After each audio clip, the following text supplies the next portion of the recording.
Prince Harry would lose his battle to restore his automatic taxpayer-funded police protection in the UK.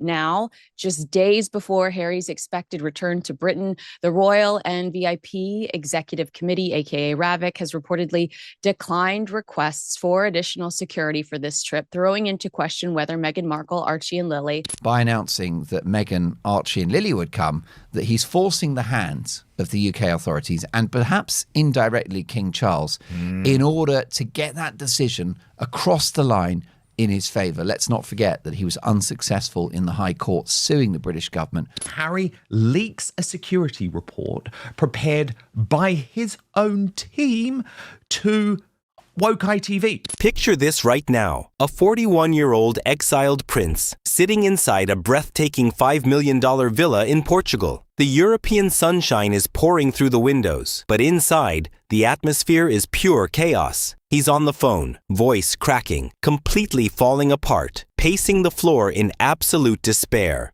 Why? Because a committee thousands of miles away in London looked at his latest demands and uttered one single word: no. But it's not the tears that should shock you. It's what this prince did immediately afterward, the toxic retaliatory move he pulled against his own ailing father, that will absolutely turn your stomach. This isn't just about a spoiled royal losing his temper. This is the story of a high-stakes, emotional trap that backfired spectacularly. Harry's gamble has backfired hugely, and he did not have in his possession the confirmation that he would have armed royal security whilst in the United Kingdom. What he hoped is that by announcing this trip was happening, and of course he's been planning to come for months and months, but by announcing that Meghan, Archie and Lily would come, that he's forcing the hands of the UK authorities and perhaps indirectly King Charles in order to get that decision across the line in his favour. Let's not forget that he was unsuccessful in the High Court suing the British government. And by the end of this video, you'll see exactly how the entire illusion collapsed. Let's cut through the public relations spin and look at the cold, hard facts. RAVEC, the official British committee that decides who gets top-tier taxpayer-funded security, received a high-pressure demand for a massive armed escort for an upcoming July trip. They didn't agonize over it. They didn't hold emergency meetings. They took one look at the paperwork, paused the application, and simply moved on with their day. Harry was bringing Meghan, Archie and Lilibet back to Britain from the 7th of July to the 11th of July, ostensibly to attend an Invictus Games party, a kind of countdown party to celebrate Invictus Games, which starts in Birmingham, our second city, in a year's time. And the real security experts? They weren't even remotely surprised. Veterans with 30 years of royal protection experience have made it completely clear. Nothing has changed since the prince lost his massive high court battle. Global intelligence agencies monitor threats 24/7. If there was a real verified plot against him, alarms would be ringing. But there were no plots, no syndicates, nothing beyond the standard reality that every single A-list celebrity deals with daily. I'm sure there was a partial sort of trepidous approach to a second review, but that would have probably been based on current intelligence. And that would have been intelligence provided both by MI5 and MI6 to see if there had been any amplification of threat, obviously against Harry or Meghan.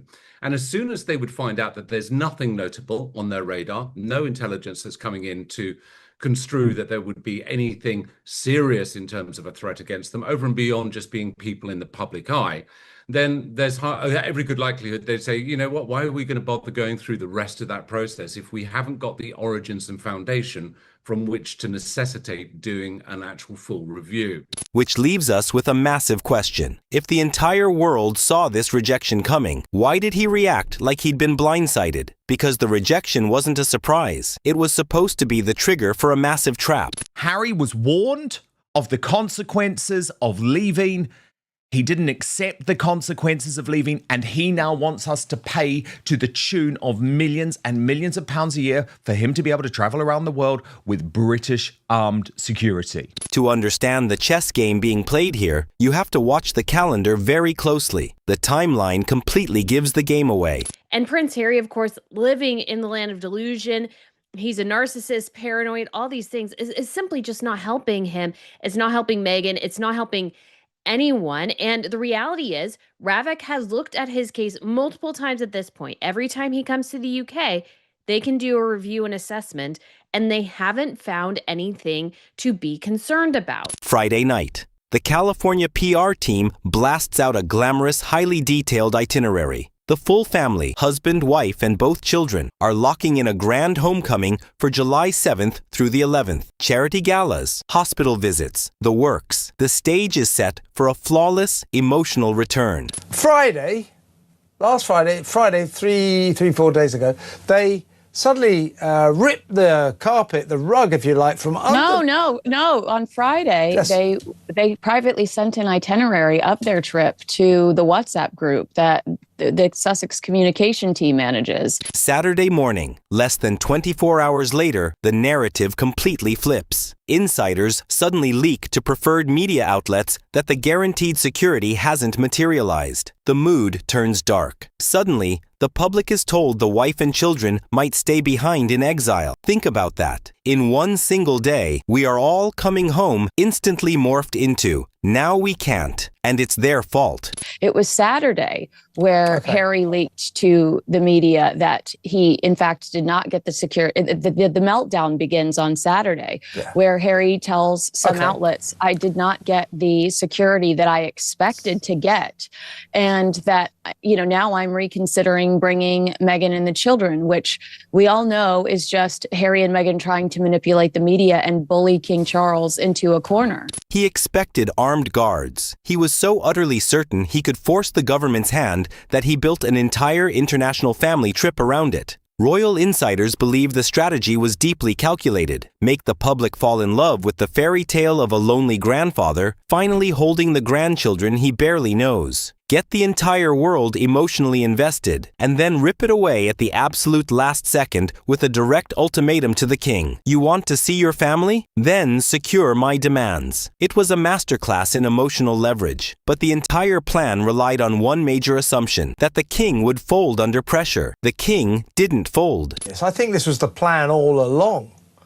It was to sort of build King Charles up and Britain to the idea that our king is finally going to get to see his grandchildren again, and then to whip that away from the king and the nation by saying, well, you still won't give me that gun guard, police armed protection that I need, that I demand, so you won't give it to me. So nah, I'm not going to bring Meghan and the kids back now. Here is the crucial detail the exiled prince completely failed to grasp. The king couldn't have granted this request even if he wanted to. The British monarch does not command the state police force. An elected government does. Decisions regarding high-level tactical escorts sit entirely with RAVEC, nowhere near the royal desk. That the security he demanded, or he's been demanding now for a couple of years, would suddenly fall into place. He'd get that automatic armed police protection he's always demanded, and everything would be hunky-dory. But of course, they've turned round, the authorities here, and said, look, that doesn't make any difference. You're not getting an armed guard. Your British taxpayers are not going to pay for police protection for you, mate. You ran away. You're not a front-line royal. You're not getting it. As soon as he finds that out. Furthermore, Charles had absolutely no desire to intervene. With past royal controversies still casting a shadow over the institution, the palace is hyper-focused on transparency and public accountability. Imagine the catastrophic optics if the king was caught pulling strings behind the scenes to grant his breakaway son special privileges that a court of law had explicitly stripped away. Reports that while King Charles has offered the family a suite of rooms at a royal residence believed to be Buckingham Palace where they would be completely secure, the Sussexes who were planning to travel around the country have been told they will not receive full police protection, which might have included a police motorcade for when they are travelling.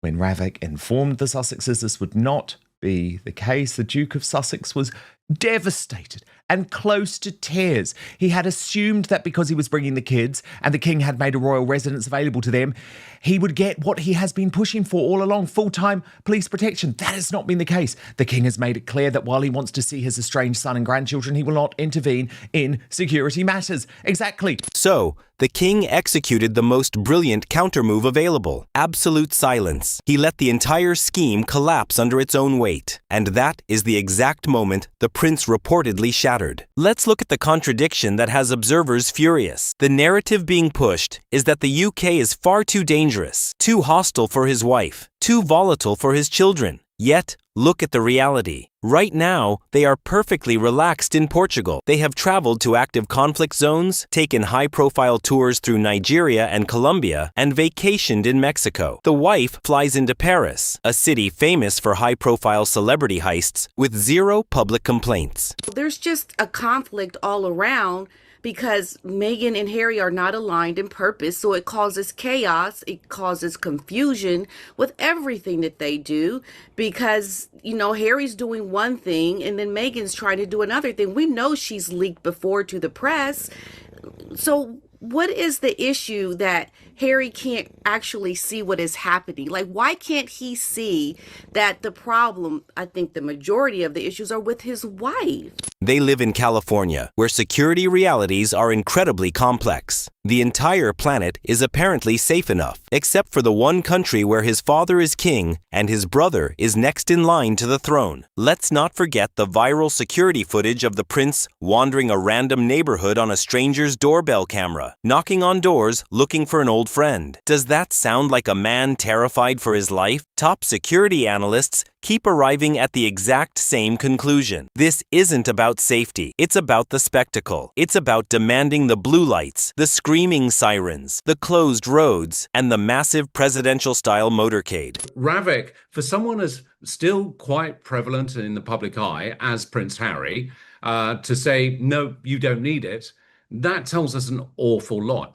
But that's not to say he won't have any security at all. He'll have his private security, and plus he will have someone assigned to him from the Metropolitan Police who will be working, providing any sovereign accessible intelligence or immediate intelligence that could be obviously relevant for him being in the country. And that will be a continual process whilst he's there. He wants the exact visual status that the heir to the throne receives. He doesn't want protection. He wants the optics of power. While the media tries to paint a picture of severe anxiety and heartbreak, the public isn't buying it. The dominant consensus across social media is simple: a grown man throwing a massive tantrum because someone finally held the line and said no. But the worst part of this entire circus isn't the public temper tantrum. It's what was done to a father. The prince went on global television and openly discussed his father's mortality, turning a private family health struggle into a public talking point. He then used his own children as bargaining chips, dangling a long-awaited reunion in front of an elderly grandfather, only to snatch it away the moment he didn't get his way. He is literally saying, I'm a terrorist target. Come and attack me. Come and attack my children. This is honestly the most insane own goal I have ever seen in royal history. Actually, the only thing that should be staged for Prince Harry is some type of intervention now. And I don't even think this man should be coming to the United Kingdom at all, let alone bringing his difficult wife, and I would argue his very vulnerable children. The level of secrecy surrounding those children has reached such an extreme level that it has fueled endless speculation worldwide. If the true goal was simply to let a grandfather bond with his grandchildren, the solution was incredibly easy. Fly in quietly, bypass the press, and head straight to a private royal estate. Instead, they chose the loudest, most dramatic, media-heavy option possible. The meeting was never the point. The leverage was. To see just how transparent this behavior has become. And let me just be honest, his children ain't vulnerable because of some made-up security threat. His children are vulnerable because of him. Because of the way that he is transferring his very deep and imbued trauma into them. And it's sad to watch, but unfortunately, this is our issue. Look at the stunning contrast within the family. While one side was weeping over a cancelled motorcade in Portugal, the Princess of Wales was quietly conquering the grueling National Three Peaks Challenge, scaling the highest mountains in Scotland, England, and Wales in driving rain and 40-mile-an-hour winds to raise critical funds for the hospital that supported her health journey. No massive fleet of blacked-out SUVs, no army of international publicists, no global press releases demanding the world watch her empathy, just quiet, brutal dedication to a cause bigger than herself. That is the side-by-side comparison the public is making, and it is devastating for the California brand. Princess Kate has completed the Three Peaks Challenge to raise money for cancer. The Princess of Wales climbed the highest peaks in England, Scotland and Wales over a period of 24 hours. She says she took part in the challenge to raise money for the hospital where she was treated for her cancer and build awareness for holistic healthcare. Princess Kate has been recovering from cancer after revealing her diagnosis 2 years ago now. One side shows quiet strength. The other demands a tactical unit just to visit London. Ultimately, the prince has boxed himself into a corner of his own design. If his family eventually shows up in the UK, his entire argument that the country is a deadly environment completely disintegrates. But if they stay away, he cements his reputation as the man who used his own children to play a game of emotional leverage against the king, and lost. He wanted to march back into London looking untouchable and elite. Instead, he showed the world that he is now viewed as a private citizen whose public demands are no longer being taken seriously. So at this point, there's just absolutely no reason to expend money on Harry unless there is, again, a legitimate threat, but an assessment has been made and there is nothing. The threat is in Harry's head. And I hate to say it as well, this is just my opinion, but I think his own security team fuels his delusions because he'll pay them more to keep them around because they've told him there's a threat. And so you have all these things working together, again, in my opinion, that I think fuel an absolute paranoia, delusions, and it's only damaging Harry, making him look worse and making his father look worse as well. Now, I want to hear from you. Do you think the king did the right thing by staying completely silent? Or do you think the prince has a legitimate reason to be terrified for his family's safety? Drop your thoughts in the comments below. I read every single one, and let's get the debate started. If you found this breakdown insightful, make sure to hit that like button, subscribe to the channel, and turn on notifications so you never miss another deep dive. And right now, there is another massive royal revelation popping up on your screen. Click right there to see what the rest of the family is secretly planning next. See you over there.